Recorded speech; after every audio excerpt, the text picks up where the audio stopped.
Hello and welcome to Trading 5 Talents. In today's video, we're going to be talking about selling cash secured puts.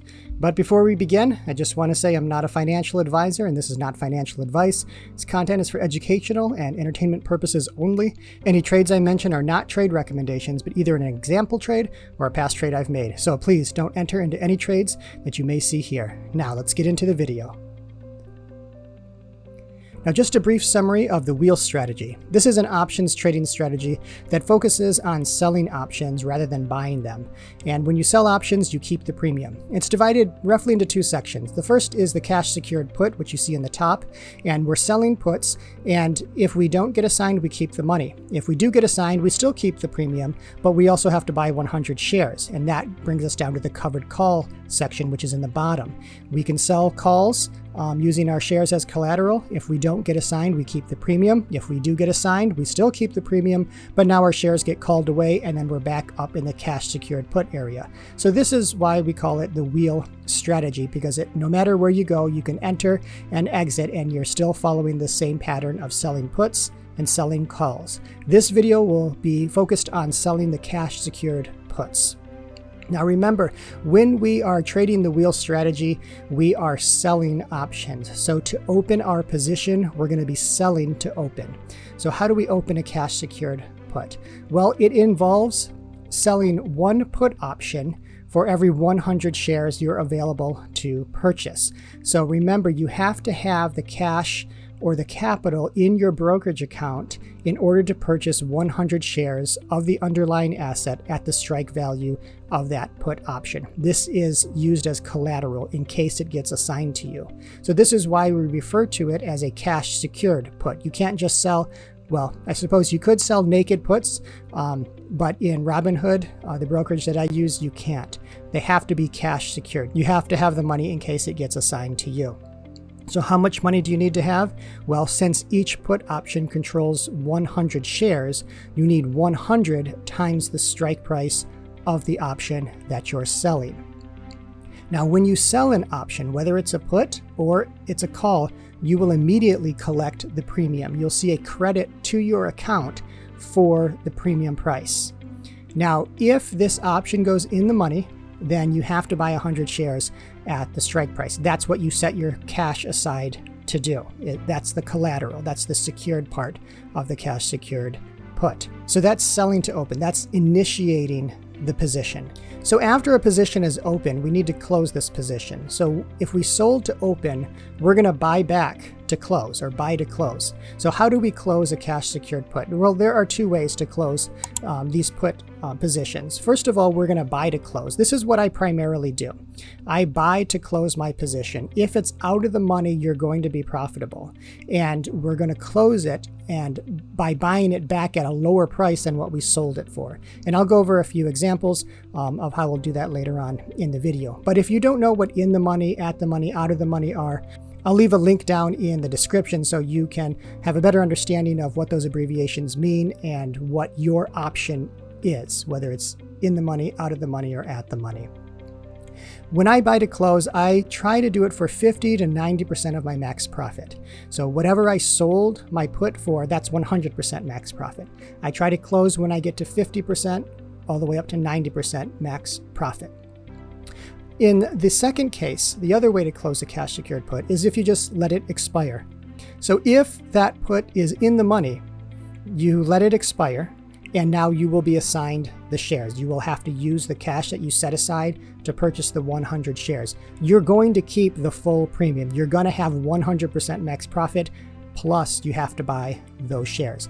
And the reason I say you should let it expire, again, this is just my personal opinion, but if you try to close it while it's in the money, more often than not, you will be losing money, right? If you sold the put for, let's say, $50 and now it goes in the money, you will probably have to buy it back greater than $50. So you sold it for $50, but now you're buying it back at a higher price, you will be losing the money. That's why I just let it expire and get assigned the shares. At least I keep that full premium.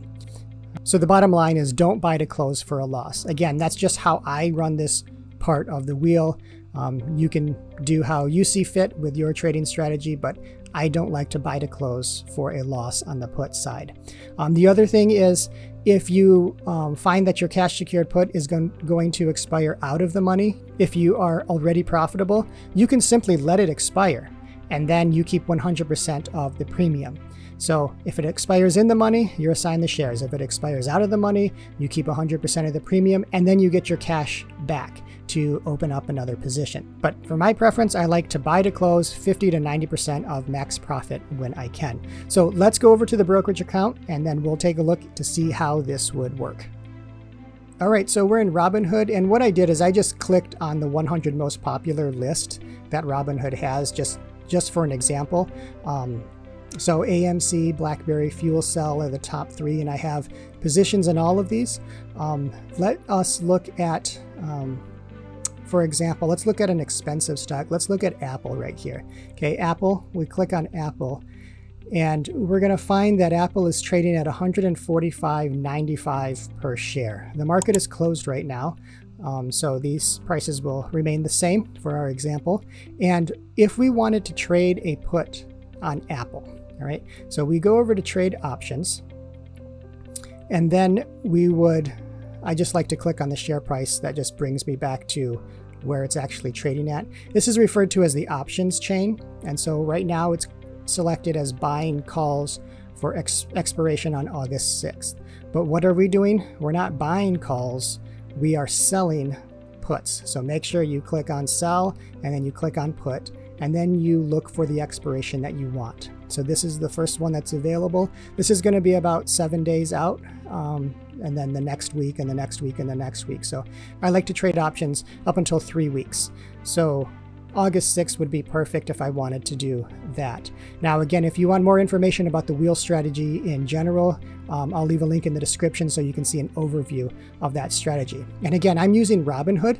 If you want to use this particular brokerage as well, I'll leave an affiliate link down in the description. If you sign up using that link, you and I both get a free share of a stock. And if you don't want to use the link or sign up using the affiliate link, then just go to robinhood.com and sign up, or any other brokerage. The reason I like Robinhood is because it's easy to use, the interface is great, and I feel that it's really easy to use on my phone. So I'll show you all this stuff on the phone as well, so you can see the difference between the desktop application and the phone app. And there's no fees. That's one of the other reasons I like it. So I think it's great for using the wheel strategy. All right, so we're at Apple, $145.95 per share. And if we were going to sell a put, again, just my personal rules is I would look for something that has a greater than 70% chance of profit. So this one right here at the 144 strike price, 74.29% chance of profit. Now you can see that the credit right here is 88 cents. So this is 88 cents per share. If we were to click on this, it's going to come up in the trade window, 88 cents per share, and it will be $88 expected credit. So you would immediately get $88 for selling this particular put. Now, how much money would you need? Well, you're selling the $144 strike price. So you would need 144 times 100. So you would need $14,400 in order to sell one contract of this put. Now, you can see that I don't have this in my buying power, so obviously I am not able to do this. But that's how much you would need. So $14,400 to sell one put. You have a greater than 70% chance of profiting, and you have a max profit of $88. All right, let's go back and look at something a little bit cheaper and to see how much credit you would get for that. So coming back here to this list. All right, let's look for something cheaper, just as an example. And sometimes cheaper stocks might have good premiums. Sometimes they might have worse premiums. Sometimes more expensive stocks have good premiums, and sometimes they have less expensive premiums. So what's determining how good the premiums are with these stocks are going to be the implied volatility.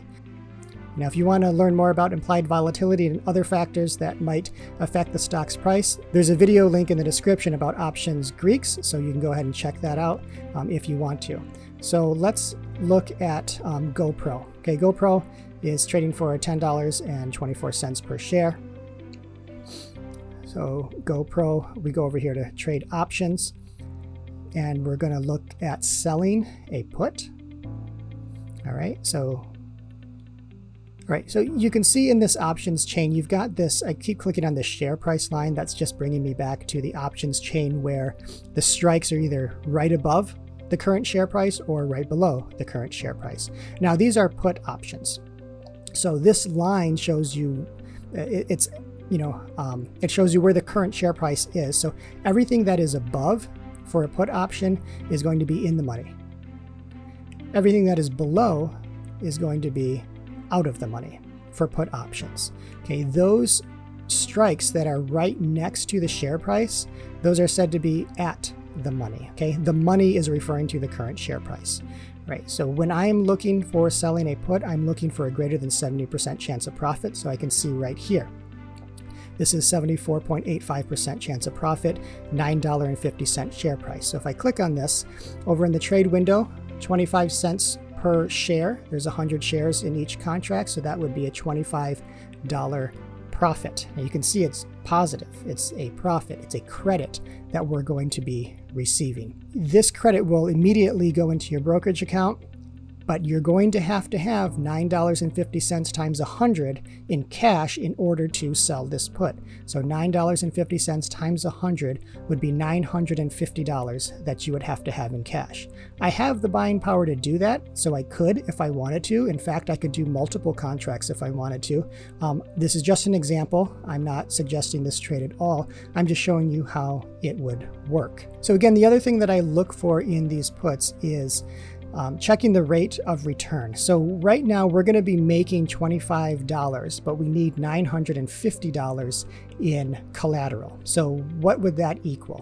So if we look at a calculator, $25 divided by $950, so 25 divided by 950 would equal 0.26. Now multiplied by 100, close this parentheses, we can see that it's 2.63%. Now, I look for a greater than 2% yield or rate of return on my put options. This definitely fits that, but that's only if I keep the full $25. If I'm exiting for, let's say, 90% max profit, I might only get $20 or thereabouts. Still, that's about 2% rate of return. This would be a great candidate for my consideration. Now, if you remember the Apple, I think we were getting $88, but we needed $14,400.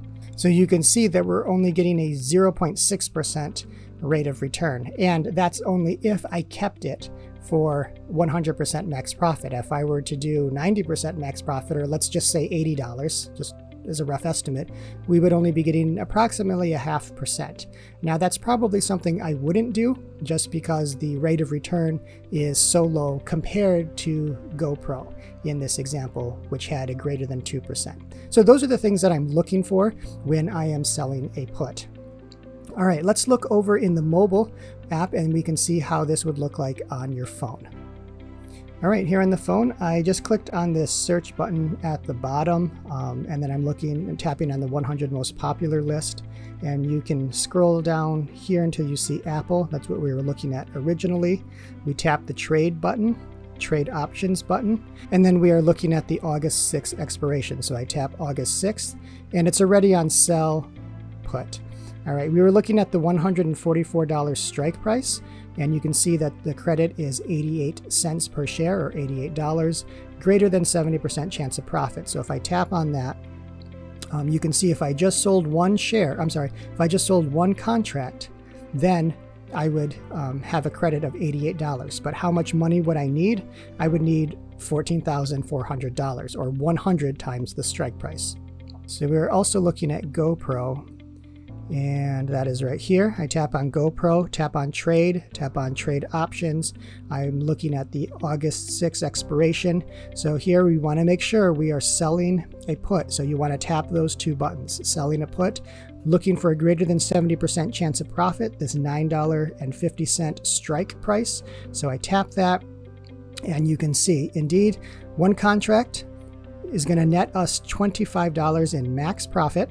Okay, that's the maximum profit you're going to get, but you're going to need $950 in order to put this trade on, because you need 100 times the strike price. Right now, since the market is closed, all of these prices, all of these numbers on here are staying the same. They're static right now. So 25-cent credit, 74.85% chance of profit. And those will change, many times throughout the day. Every few seconds, every few minutes, those numbers are going to be changing because there's so many factors that are involved in options pricing. So if you're looking at options Greeks, for example, if I tap down on here, and you can see these Greek values down here that we talked about in the other video. Again, the link is in the description, but all of these values are going to be changing. They're going to be updating all the time. So you always want to make sure that you're looking at the up-to-date information, and you're not just, planning, let's say, during a market close and then entering that position as soon as the market opens, because those numbers will change depending on volatility, depending on time of the day, depending on the liquidity of those options. So it's just something to keep in mind. The other thing I want to mention is that you have a good understanding of what this strike price means. So if we were tapping this $9.50 strike price, if you click on review, if you look at this order summary, it's really great at obviously just summarizing what you are obligated to do. So you're agreeing to buy 100 shares of GoPro at $9.50 per share on or before August 6th. If you aren't asked to buy GoPro by then, you'll keep your collateral, which is the $950, and the full $25 credit. So you have the obligation to buy these if the option is exercised. One contract of GoPro times 100 shares, the price or the premium is 25 cents. Now, since you're selling this option, you are receiving $25, and the collateral that's being held by Robinhood is going to be $950, 100 times the strike price. And so that's what all of these numbers mean when you look at this review page for selling cash secured puts. So if you have any questions about this topic or about selling options in general, just leave a comment down below and I'll answer it as quickly as possible. In the meantime, if you want to learn more about the wheel strategy and how I use it for lifestyle trading, click on the subscribe button and turn on the notifications so you can catch all the updates. Until next time, trade wisely and take care.